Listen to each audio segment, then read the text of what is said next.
After 5 years of evolution, the Uncanny X-Men have soared to staggering new heights, raising a new generation of heroes, traveling across the Marvel Universe, and taking on near godlike levels of power. But at its core, evolution is ultimately a struggle. The struggle between past and future, destruction and creation, light and dark. What happens when we embrace this newfound power? How does the world around us react to this change? And what must we do to reignite our own humanity? Building on the bold new era launched by 1975's giant-size X-Men, writer Chris Claremont's 17-year run is built on the idea of rapid, ever-present change, with Marvel's mutants rising to the challenge of an ever-violent world while grappling with their own human flaws. But when former X-Man Jean Grey is reborn as the near-omnipotent Phoenix, the line between these powers and the people who wield them starts to blur, with the clear-cut superheroics of earlier issues giving way to more existential battles of morality and humanity. As I've mentioned in previous videos, each era of Claremont's time on X-Men acts as its own story, but when woven together, these become a grander myth about evolution and humanity, with callbacks and long-running themes deepening the meaning of each adventure. And in the second volume of this saga, spanning issues 132 through 153, as well as annuals 4 and 5, Claremont and his artistic collaborators would take the X-Men to their highest highs and lowest lows, setting mythic struggles and apocalyptic threats against a team of imperfect people struggling to become something more. To really understand the impact of this era on the history of X-Men, we will examine how Claremont infuses mythic stakes into stories of self-discovery, the evolution of the book's core struggles, and how this evolution deepens the central mutant metaphor and the heroes who embody it.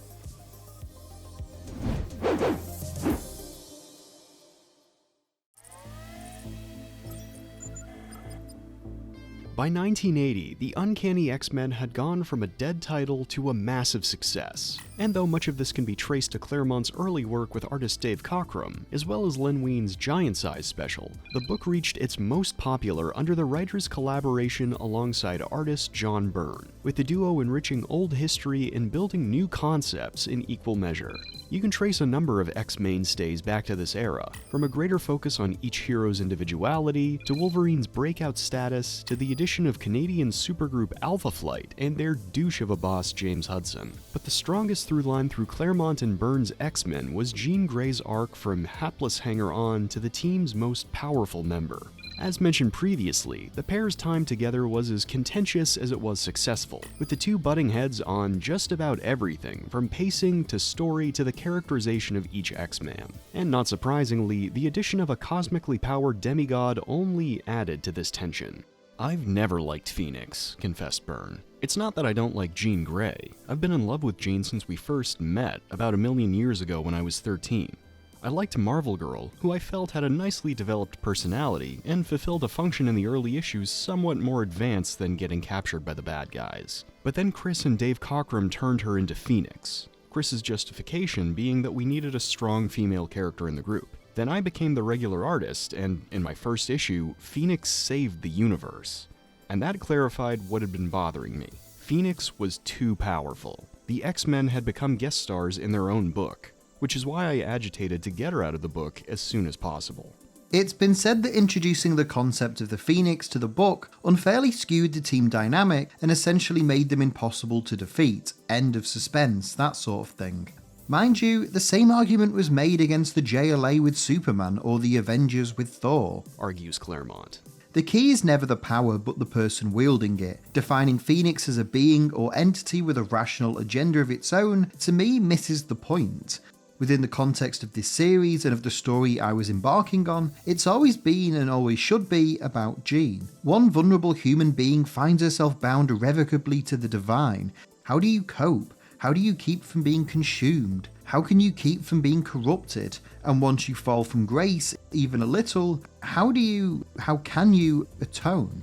While the even-handed partnership between Claremont and Byrne had given the book some of its strongest stories to date, with Byrne's more rigid approach to co-plotting reining in Claremont's more ambitious ideas, Jean Grey's ongoing evolution and the struggles it created had to be resolved, one way or another. And not surprisingly, this tension would give way to one of the most iconic stories in X-Men history, reuniting past and present members of the team before setting them against Jean's ever-growing power.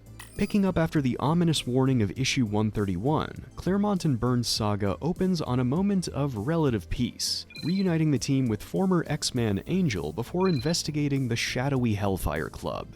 At first glance, Claremont and Byrne even hinted a deepening of the bonds found at the end of the Proteus story, as Jean Grey and Scott Summers finally consummate their relationship.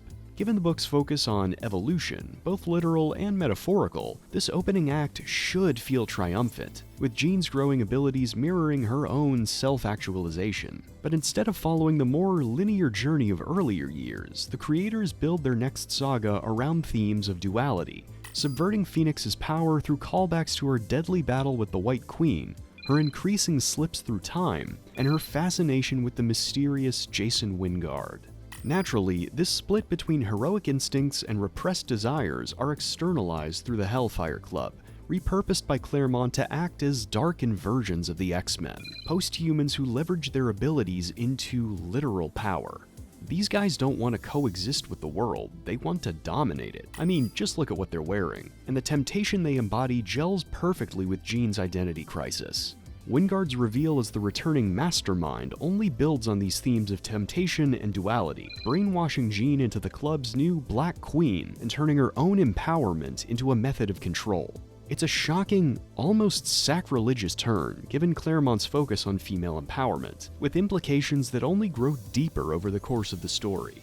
It's no coincidence that the repressive, domineering Hellfire Club are used as foils to the X-Men here. After all, Claremont had started chipping away at the team's unity since Professor X's return, with the Patriarch dismissively trying to cram the new team back into the roles of their predecessors. And fittingly, Claremont only digs deeper into the X-Men's flawed upbringing across the story, as Jean's awakening and corruption starts to unearth the psychological baggage of her teammates. Her brainwashing at Wyngarde's hands ends up almost destroying the formerly put-together Cyclops, with Scott outmaneuvered, humiliated, and seemingly killed without Jean's help.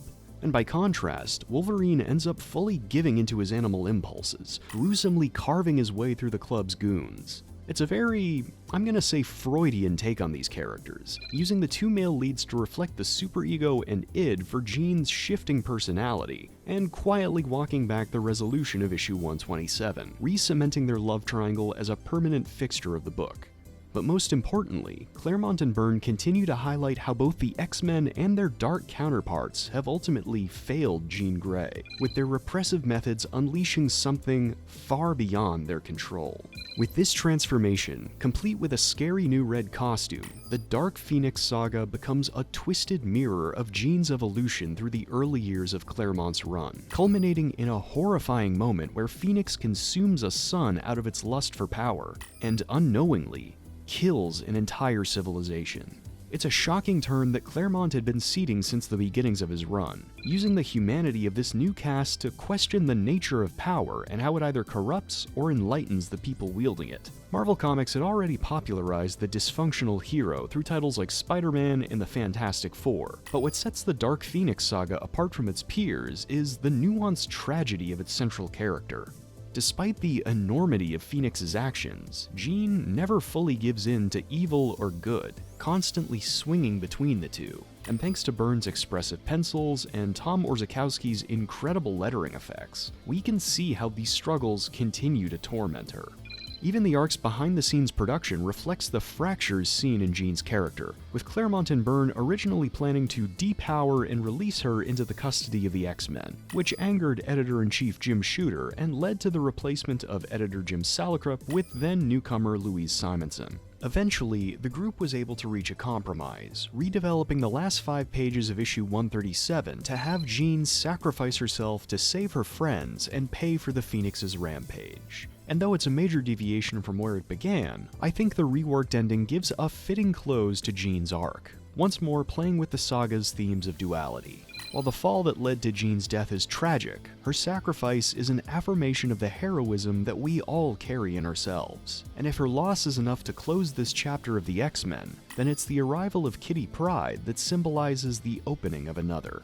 every ending can be a beginning, every failure can lead to a chance for redemption, and the opportunity to grow into something more.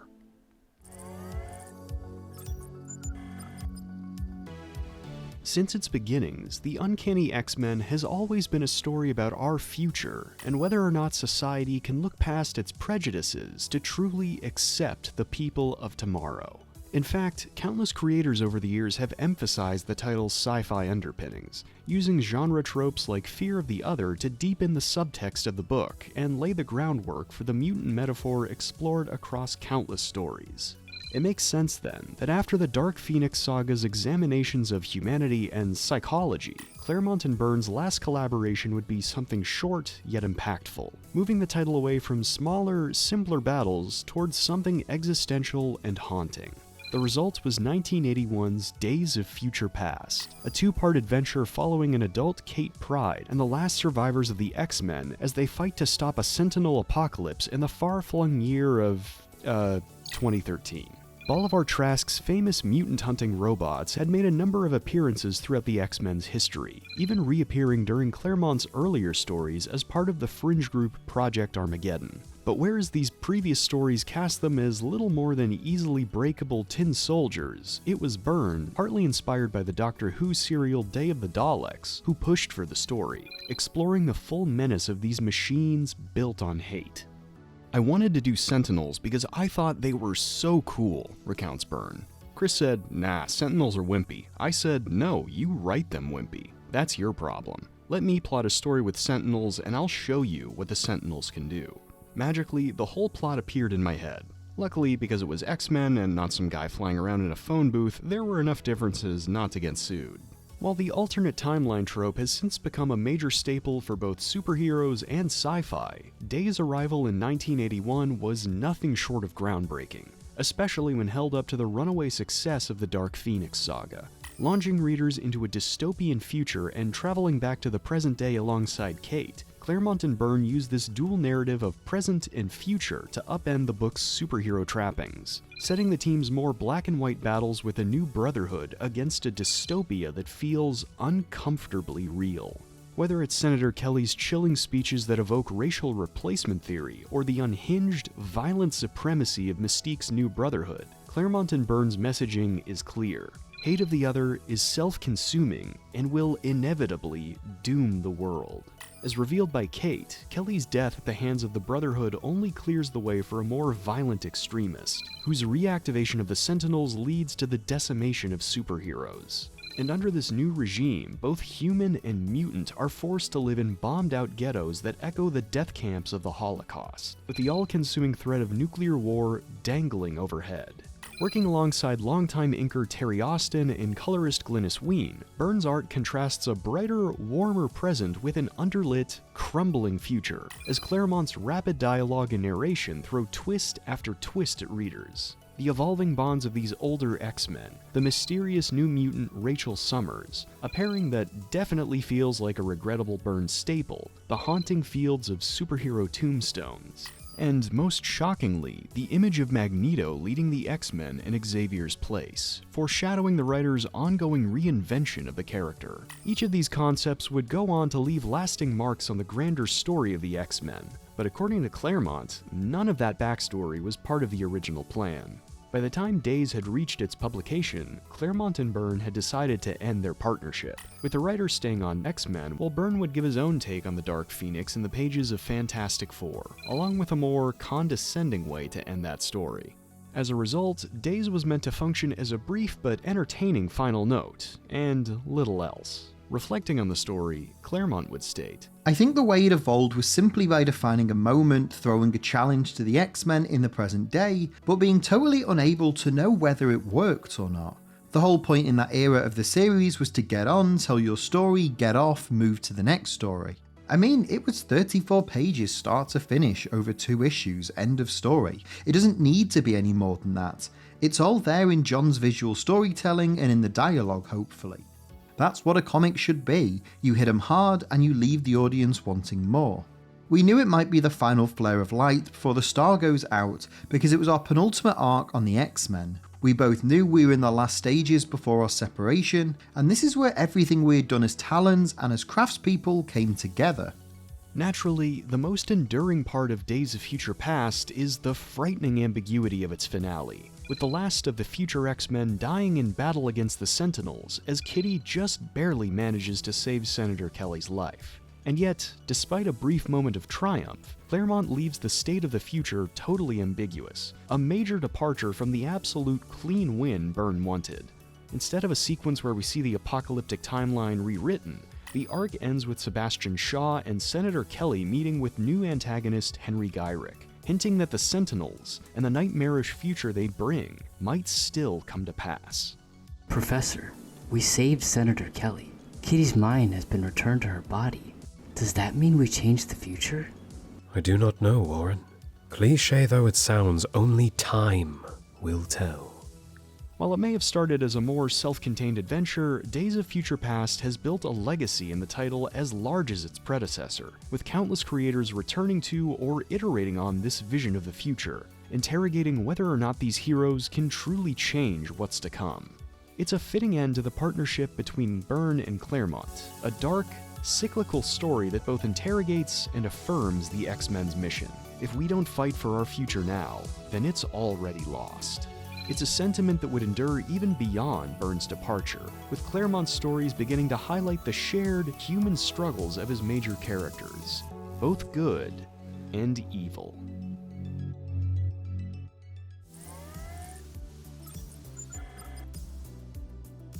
Both Dark Phoenix and Days of Future Past had proved a monumental success, making X-Men Marvel's top-selling title by 1981. But much like when Claremont and Byrne had begun their partnership back in 1977, larger shakeups were on the horizon. After an admittedly fun but shameless Alien ripoff with issue 143, Byrne and inker Terry Austin would move on to other assignments, replaced by Joseph Rubinstein and a returning Dave Cockrum, who trades in the hyper-rendered pencils of earlier issues for something more dynamic and stripped back, while still holding on to fun details like Storm's cat-like eyes. This new chapter in the title also saw the beginnings of Louise Simonson's long-running tenure as editor, giving Claremont more direct control over each issue's plotting instead of the 50-50 split maintained with Byrne.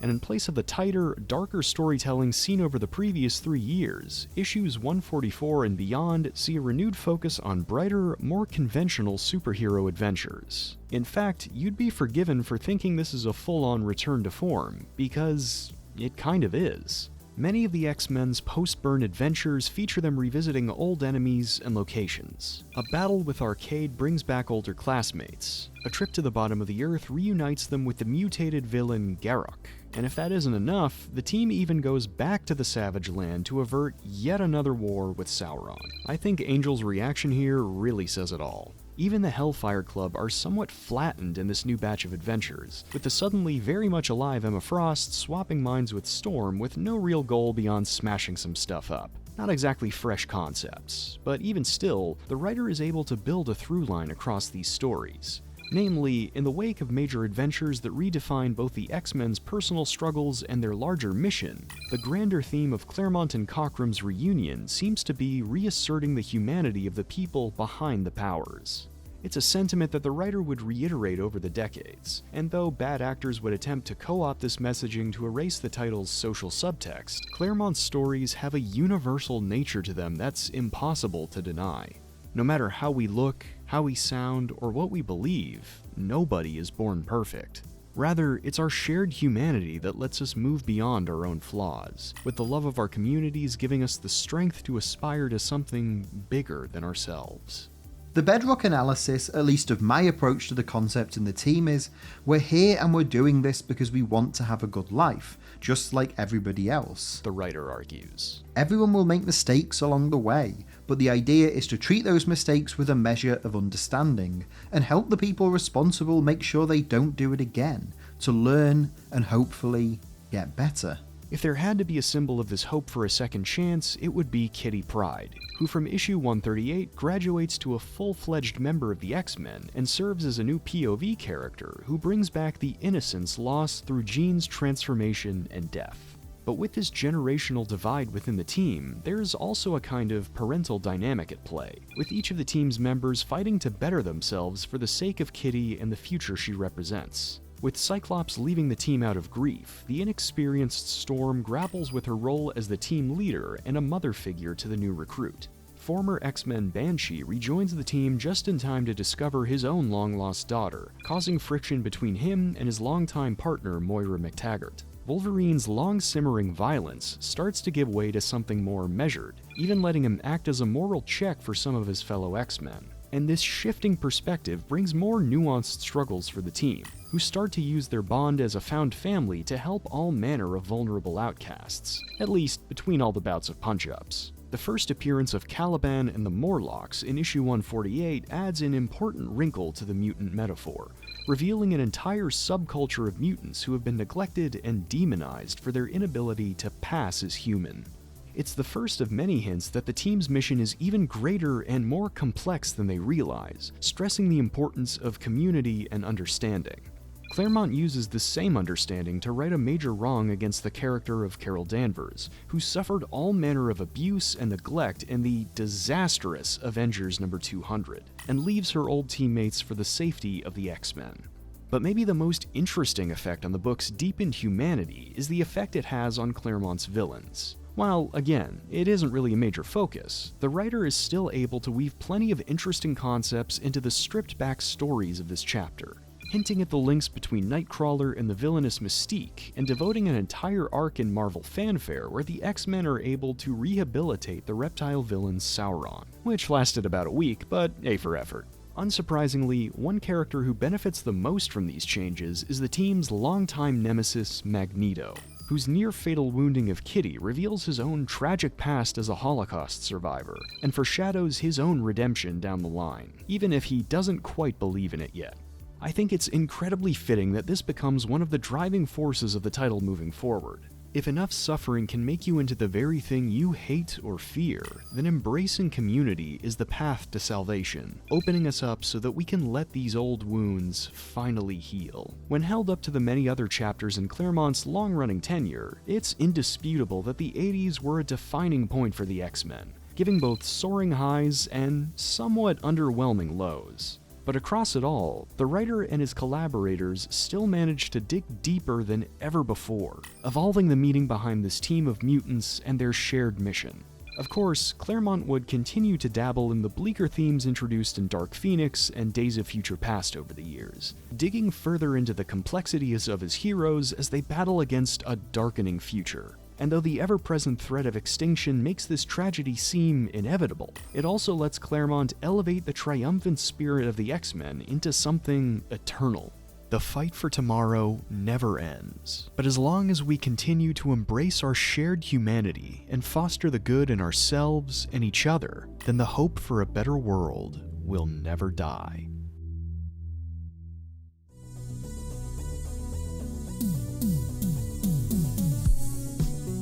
Hey everyone, thanks for checking out today's video, the second, or I guess technically the third entry in my coverage on Chris Claremont's Titanic X-Men run. This is one I've been building up to for a while. The 80s are seen as the golden age of X-Men comics, mostly because of Dark Phoenix and Days of Future Past, but it was really interesting going back and seeing the stories Claremont wrote in the aftermath, and seeing how his moving on from that partnership kind of mirrors the X-Men recovering after losing Jean. I still believe that the strongest theme of Claremont's run is evolution, not just through the superpowers, but through the people who learn to grieve, rebuild, and grow.